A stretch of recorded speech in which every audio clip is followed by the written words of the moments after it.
What's up, everybody? Main boat guy. What's up, everybody? Main boat guy back again. Now that snowmobile season is pretty much coming to an end, she's still hiding over in the corner. Time for ATVs. People are getting these ready. Obviously getting boats ready now, up here at least, getting ready. You can see the main mud. Stupid me went for a test drive yesterday and I found the mud in the yard. But then it's snowing again this morning, so back and forth up here in Maine. So what we got going on, 2400EX Honda Sport Quad. This is gonna run true, same for your XR400 dirt bike. Gonna be the same motor. This one was ticking like crazy. I don't even want to say it ticking. I guess you could call it a ticking because it was just extremely loud tick. Sounded like the top end was basically going to come right apart on it. A couple different people had tried valve adjustments, time and chain, yada yada yada. Couldn't get the sound to go away. And of course I didn't get a video of it. Video was harsh. If you've ever tried to video a engine running, it's hard to get the clear noises. Especially this one. This one's got a, if I can get it in there. She got a fat boy. So it's pretty freaking loud. Definitely hard to get any type of sounds on a camera or video. So I had checked the tolerances in the valves, and another thing I'll go over is the valve clearances. And somebody had done it wrong, and they were loose as could be, made it quieter, but it still didn't make that horrendous noise go away. So basically at that point, we took her apart, and what I've found, if I can get the picture, let's see, get out of my mess. There we go. Okay, on the camshaft. It's got the decompression built right into the camshaft. And then this portion right here, something's broken inside. Let's see if I can do it without moving the whole damn. But this piece right here is just, she's flopping around. So that was making all the noise as this thing was spinning, clanking around. So we got the hot cams. This guy went with a stage 2 without a decompression. Makes a big difference. Well, it doesn't make a difference in starting. When it's starting, every once in a while it gets hung up on the compression stroke. So, you know, if you're not looking, if you don't have big exhaust on it or anything like that, you're just a regular trail rider. A stock cam with the decompression is probably your best bet to just replace it, because having the decompression, it cranks over easier. If your battery's ever low or anything like that, it fires up easier. But so I'm going to try and disassemble this and see if I can figure out what's bad in there, even though I'm not going to use this again. But what I was going to go over is a valve clearance.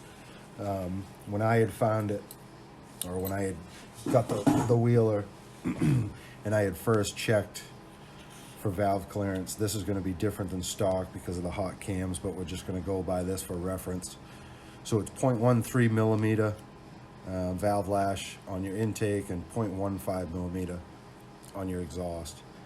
On feeler gauges, this set right here is, I don't even know what kind it is, just a cheap, but it's a great set. I've had this set for a long time and it does me really good. So in reference, we'll take this. There we go.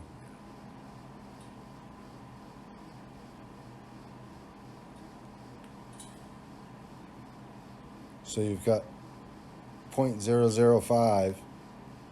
That's your standard measurement. And then the 0.127 is your metric measurement. So a lot of people will get confused when they're trying to get the right feeler gauge. And I think what had happened when somebody else was doing it,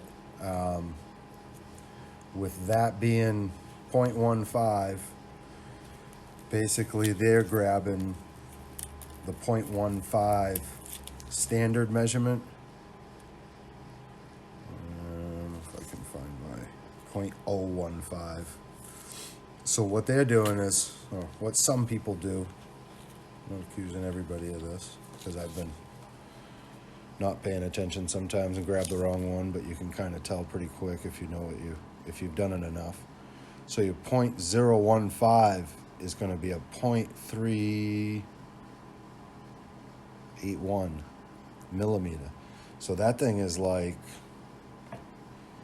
4 times the thickness of what you're supposed to have for a valve clearance. So if you ever do your valve clearance and you think your motor's ticking, double check for that. That's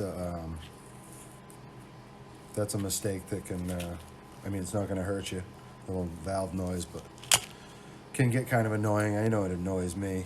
And then another good thing I wanted to show is these. These are made by Motion Pro.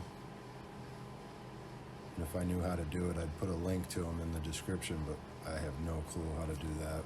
I suppose if you just look up Motion Pro feeler gauges, ATV or motorcycle, these are pretty nice. They've got the, doesn't make it much easier, but if I can get it in there.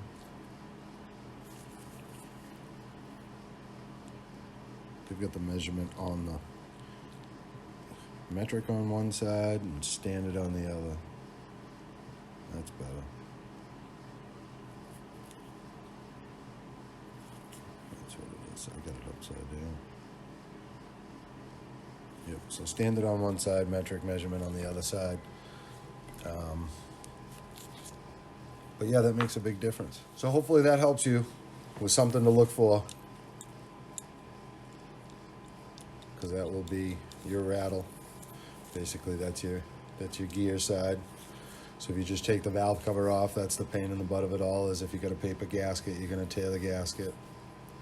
Then you're going to sit there with a razor knife for hours on end trying to scrape the old gasket off, but whatever. As long as you find what the issue is, that's the key to it. But that was it. That was our noise.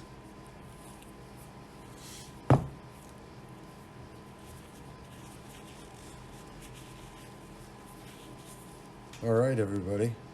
Thanks for watching.